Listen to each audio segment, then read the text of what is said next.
Yes, I know I'm a day late, but you know what? The allergies, bro. The allergies was whooping my ass last night, and I still got some allergies today. But I gotta get y'all this content so we can talk about JDM and Carlos Parades tomorrow and Friday's preview show. But hey, it's your boy DHP, and y'all know the rest, man. And this video right here is gonna be the women's MMA video, women's MMA talk video I was talking about during the weekend recap and the review show. So y'all know this past weekend with Jocelyn Edwards and Norma Demont. We're gonna talk about the others too with Valentina and Weili Zhang, but we definitely gotta talk about bantamweight because what the fuck. So I'm gonna go over the top 15 rankings, and then we just gonna go from there because we have to have a serious talk of what the hell is going on with MMA. Because yes, Valentina, we're gonna get to her a little later in this video. Valentina is just miles above all the rest of the ladies, but flyweight as a whole is talented in it, and it's in the stack as well as strawweight. Now, obviously, with both flyweight and strawweight, to be quite honest, damn Hazy. To be quite honest, I got my dog and my cat in the same damn room, so y'all bear with me if y'all hear any background noise. Um, to be quite honest, though, women's bantamweight, we're gonna get to it. Women's bantamweight is all over the place, but strawweight, women's strawweight is kind of like how I feel about, you know, light heavyweight. Or I guess you can say the same about women's bantamweight, but women's strawweight, they got some good contenders. Um, Even though I feel like there's like three, well, actually four of the ladies that has a higher skill gap than the rest. Women's flyweight is Valentina, Maron Farah, and then it's just the rest of the field. But Manon Farah is like notches below Valentina. Valentina is just so far ahead. It's just crazy. And then women's bantamweight, as we're gonna get to the rankings, that is just far in between, boy. But Kayla Harrison is champ. Juliana Pena is number one. Rocky Pennington is number two. Jocelyn Edwards, with her beating Norma, she jumped 8 spots ahead. Kelly Vieta, Norma Dumont only slid back 1 spot, so she's fourth ranked. Kelly Vieta is fifth. Sixth is Aline Perez. Seventh is Yana Santos. Eighth is Arena Donya. As you know, I stated in the what did I state in the weekend recap or the review show? I was like, in women's bantamweight, there's two ladies that I feel like can keep up. Now I do expect them to lose, but I feel like they can keep up with Kayla Harrison and Amanda Nunes and all them. But they just haven't turned out. They hasn't been consistent. That's Kelly Vieta and Arena Donya. I'm really disappointed in those two because I did feel like these two would consistently be top 5, top 4, top 3 contenders at women's bantamweight. Macy Chatson, yeah, Arena Donya is ranked number 8. Macy Chatson was 9. 10 is Cara Rosa. 11 is Jacqueline Cavalcanti. 12 is Nora Coronel. 13 is Luna Santos. 14 is Michelle Montag. And 15 is Maritz Mazagita. So if you go off these rankings, right, and we see how these ladies fight, the top 3, not even the top 3, the top, actually the champ Kayla Harrison and Juliana Pena, and then that's it as far as rankings. Now we add an Amanda to it. That's 3 ladies right there. Those 3 ladies separate themselves from the rest of women's bantamweight. Then you got Rocky. Now, skill-wise, Rocky is no slouch, but it's like she's always missing that last little bit you need to be a great champion. Now, granted, she did become champion. Let's not forget that she did become champion. Hazy, that is the wrong bowl. That is the wrong bowl you drinking out of. What the fuck was I saying? Oh yeah. Rocky, she did become champion, but somebody like, and it's crazy because Juliana Pena is, she was a one and done champ too. She was a one and done champ. Kayla Harrison could be a one and done champ. It's like nobody else could be like Ronda Rousey, who just dominated, her era. Holly Holm, She lost. She beat Ronda, but then lost to Misha, didn't she? Yeah, she lost to Misha, and then Misha did. You know, she ended up. Hold on, cause these, Jesus, they just all over the place. So yeah, all these ladies is one and done champs pretty much, but you take Amanda Nunes out the equation, and we definitely gonna see how that matchup is gonna take place. Hopefully, we'll get some announcement about that rebooking soon, because I'm ready for that fight. If there's a woman fight out there that I'm most anticipated for, it's definitely Kayla and Amanda.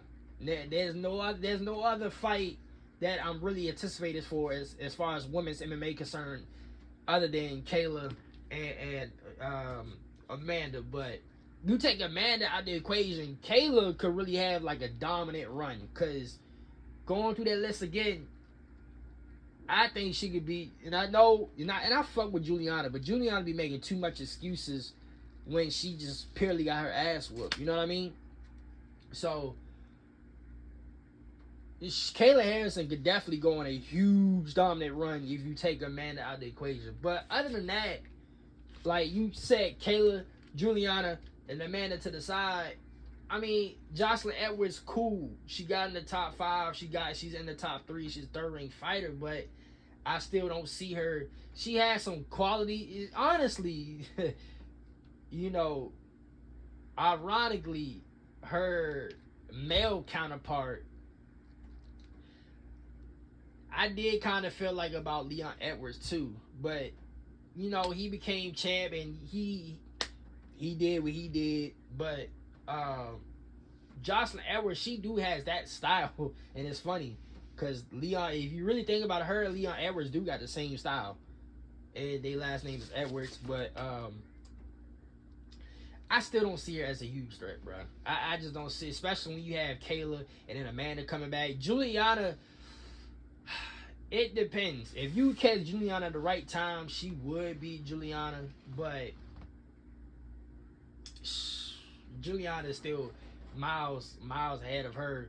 Right, Rocky would be a good fight, but you know, the whole point is you go down this list, you know, to the Norma Dumont. Norma Dumont just lost to Jocelyn Edwards.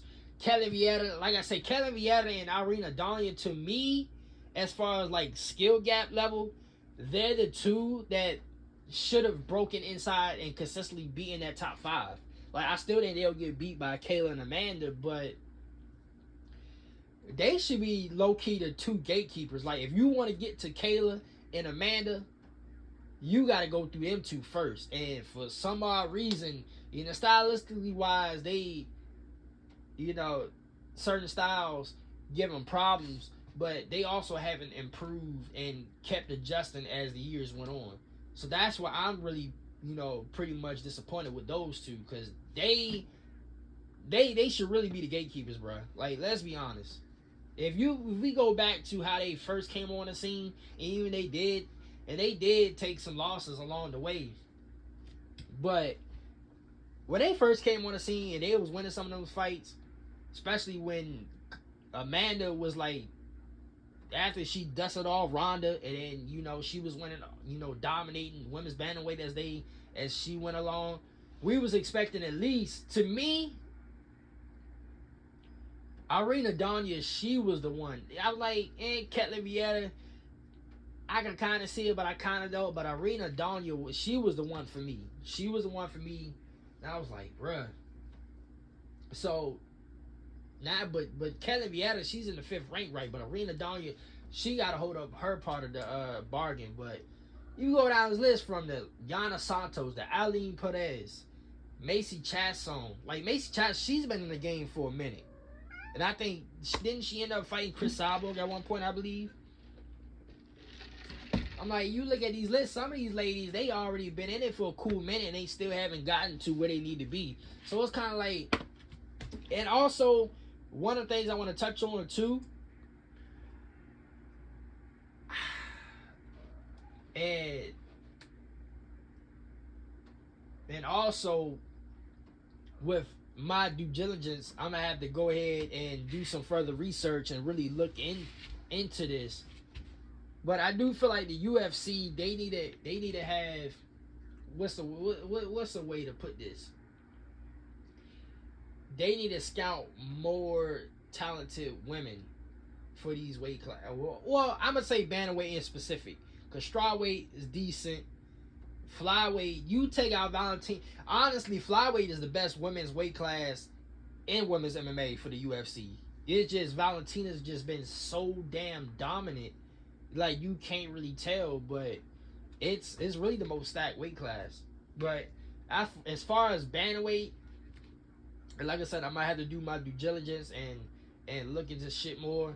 But they gotta scout better talent for the women's bantamweight weight class. If it's going out and doing what they normally do, getting these other ladies or fighters from other organizations and bring them on, or even do they their farming system with the DWCS and the Tough little series.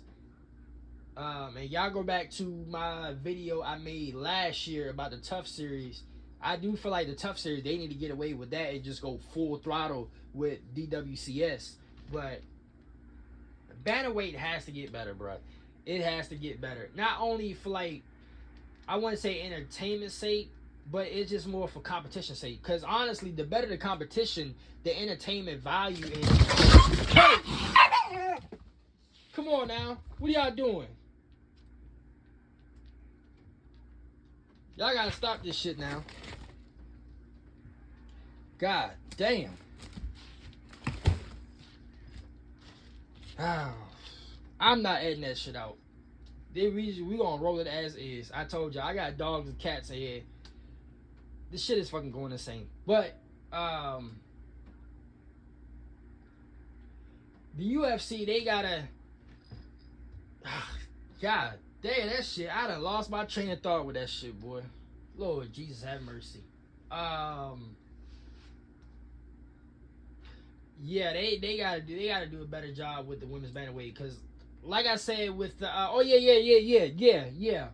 Because if the weight class is competitive, the entertainment value is gonna go along with it. It's gonna go along with it. So they really go hand to hand. But bantamweight, looking at this,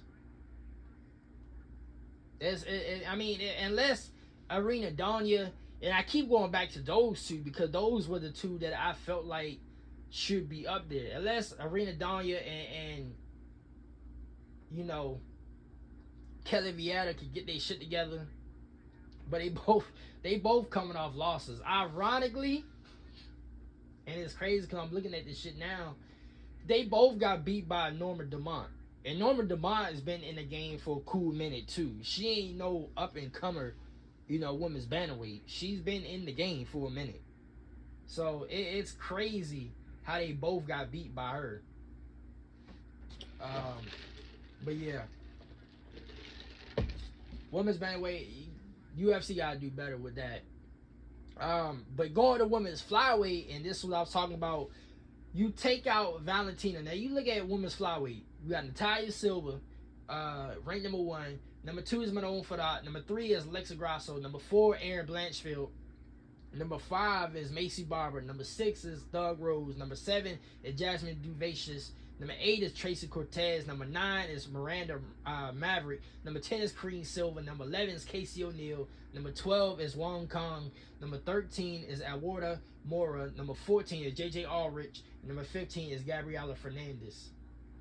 That is a loaded weight class. But then you look at who's champ, especially with Valentina, starching Wei Lee. It's like there's nobody that's on her level.